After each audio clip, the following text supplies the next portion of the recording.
Dengue নিয়ে আতঙ্ক থাকলেও অনেকেই প্রাথমিক লক্ষণ বুঝতে দেরি করেন, কিন্তু সময় মতো প্রাথমিক লক্ষণ বুঝতে পারলে জটিলতা অনেকটাই এড়ানো সম্ভব। কি কি উপসর্গ দেখলে দ্রুত সতর্ক হবেন, চলুন জেনে আসি।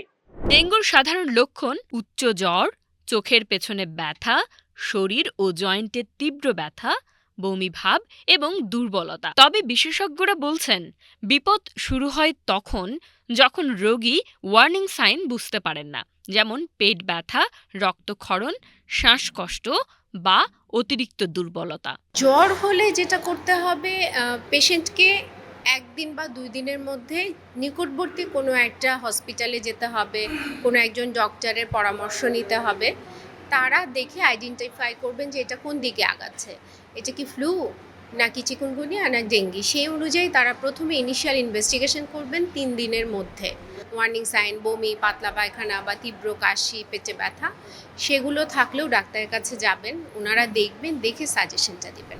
চিকিৎসকদের মতে ডেঙ্গুর ৪-৫ দিনের পর ক্রিটিক্যাল ফেজ তৈরি হতে পারে। এই সময় প্লাজমা লিকেজ, শর্ট সিনড্রোম বা অঙ্গ বিকল হওয়ার ঝুঁকি বাড়ে। ডেঙ্গিতে গিয়ে যখন দ্বিতীয়বার বা তৃতীয়বার হয়, তখন প্রচুর পরিমাণে একটা ফ্লুইড লস হয়। ফ্লুইড লসের জন্য যেটা হয়ে যাচ্ছে, আমরা বলি শকে চলে যায়।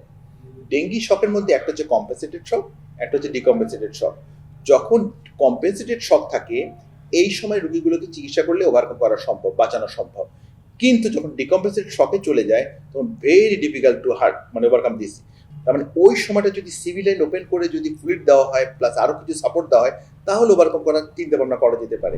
অনেকেই অযথা অ্যান্টিবায়োটিক বা ব্যথার ওষুধ সেবন করেন, যা পরিস্থিতি জটিল করতে পারে। তাই জ্বর হলেই পরীক্ষা বা চিকিৎসকের পরামর্শ নেওয়া জরুরি।